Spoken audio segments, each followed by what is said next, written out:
choosing is ceasing to choose to deny. It's ceasing to choose choice for two. It's using choice to turn choice. He uses everything back on itself. We think we can choose. Okay, he's going to use choosing to choose something other than choosing death. We're so used to choosing. Ask him. So it's a habit of choosing. Ask him, Jesus, do I have a habit of liking choice? Yes. So he actually uses choosing to show that there's no choice whatsoever to be light. That's pretty profound. More than profound. It's simple. Choosing to look to see it's impossible to deny that the light is here.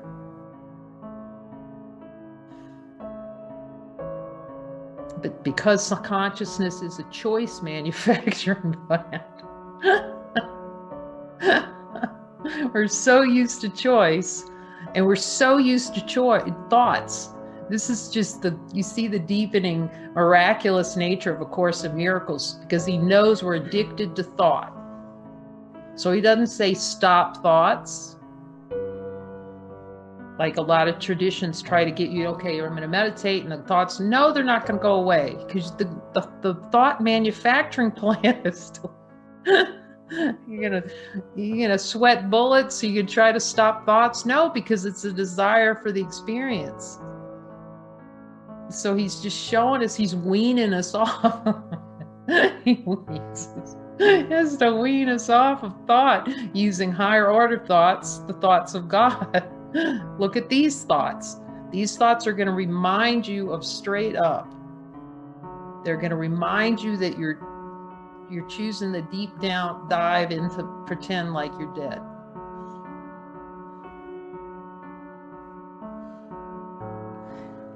Choosing is merely ceasing to deny.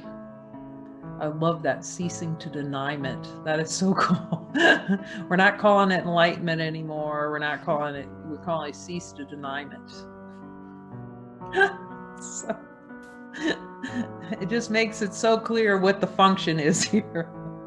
You know, because can you feel it? You actually can feel the difference. Like enlightenment, it was something I was going to achieve that, you know, and it gives the ego another project. Whether cease to deny it meant you can just cease to deny right now. It'd be done. It's kind of the immediate. I like the immediacy of that. Honesty of God, cease-to-deny-ment, right there. Heaven does not know what choice is, so let's look in the light. That's so helpful. In the light of divine being is their choice. Does the light know does the light have more than one in there?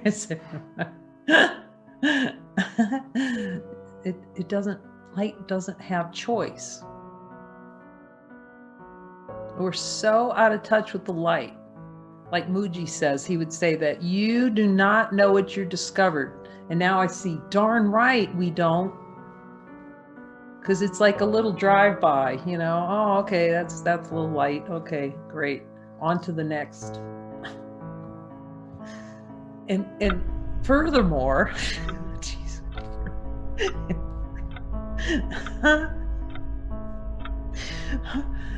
you know, because it was kind of like a puzzle, right? Because, okay, Jesus, I can see that there's light here.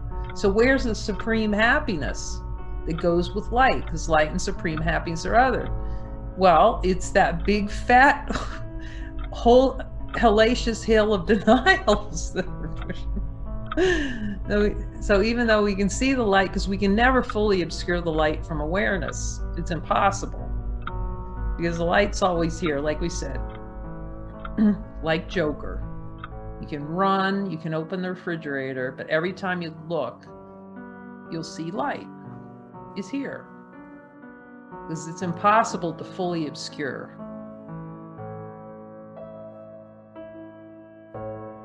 It's not that difficult to see. Unless we really, really want it to be difficult. In which case, then talk to Jesus about it. That's the best thing. And he'll tell you that if you, in the Course, he even talks about how the reason you don't notice it is because you don't want to, basically, because it's obvious, except to sense of personal identity, which doesn't want to see it.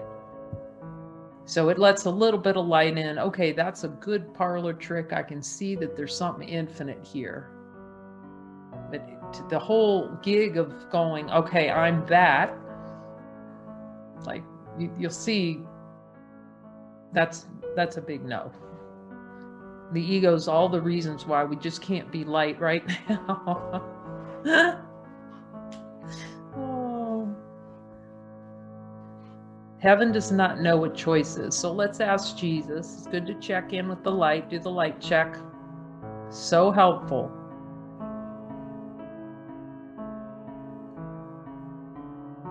Does heaven know what choice is? And hear the no. Do I know what in truth, in honesty of God, do I know what the choice really exists? And do I have any choice to not be light? Can I make that choice not to be light in truth? You can hear the no.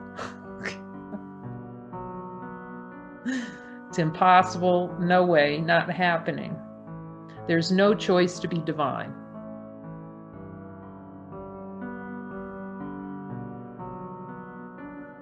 It is denial of divinity that generates an idea that there is choice and something to choose between.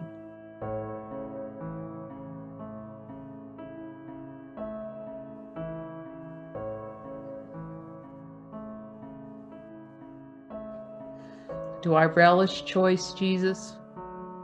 Do I really just really like it more than I'm willing to admit? He says the tiniest little twig, I'm asking him for sure, the tiniest little twig is choice.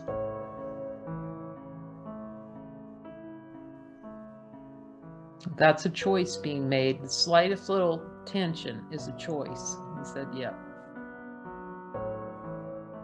The belief in choices underneath that little thing.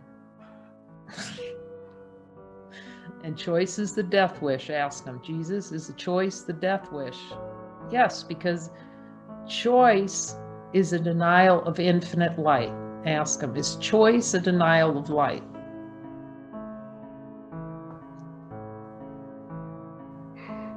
So we're light. There's no choice to be divine. Because God didn't give us a choice. Ask Jesus, Jesus, did God give me a choice not to be light? No. You just hear the no. Okay, did God give me a choice not to be infinite love? You hear that no from Jesus come in. No. So there is no choice to be divine. Jesus, did God give me a choice not to be divine being? Here's no. He never changes that. So it's good to check in. So Jesus, even when I don't want to hear you and I want to give you the boot, God is still not giving me the choice to not be divine, and hear the no. God does not give us the choice not to be light. We don't have that choice. It's not a choice. It's choiceless. Choice isn't even real. You can ask him, is choice real? No. Does God know choice?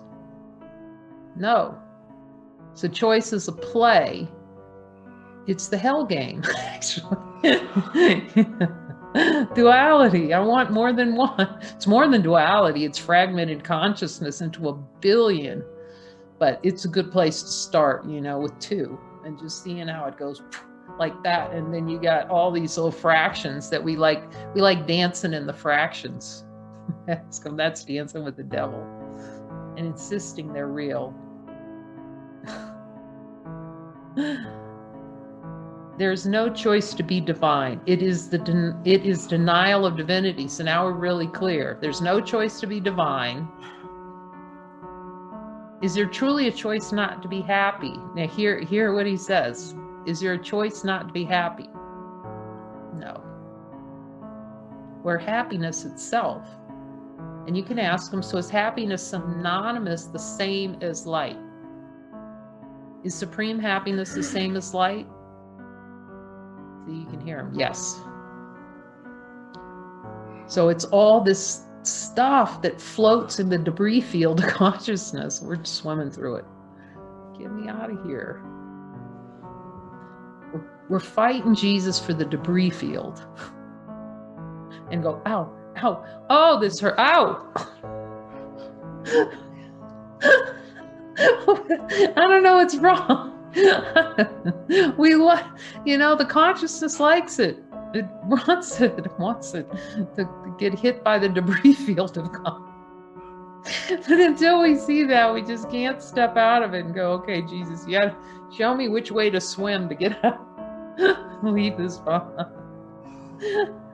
It is the denial of divinity that generates an idea that there is a choice and something to choose between. Let's ask them. Do I relish choice and generating that little choice? And is that the snooze button? Oh, God, that's good. Jesus, I might as well hear it. Is choice the snooze button?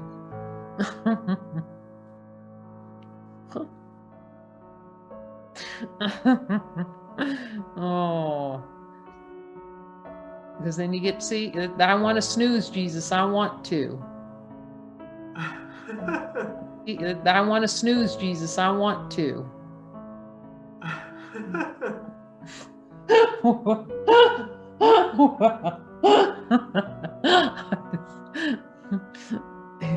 That's why we need a honesty of God, see, until we see how we didn't want to be. Oh, well. Good thing we're innocent.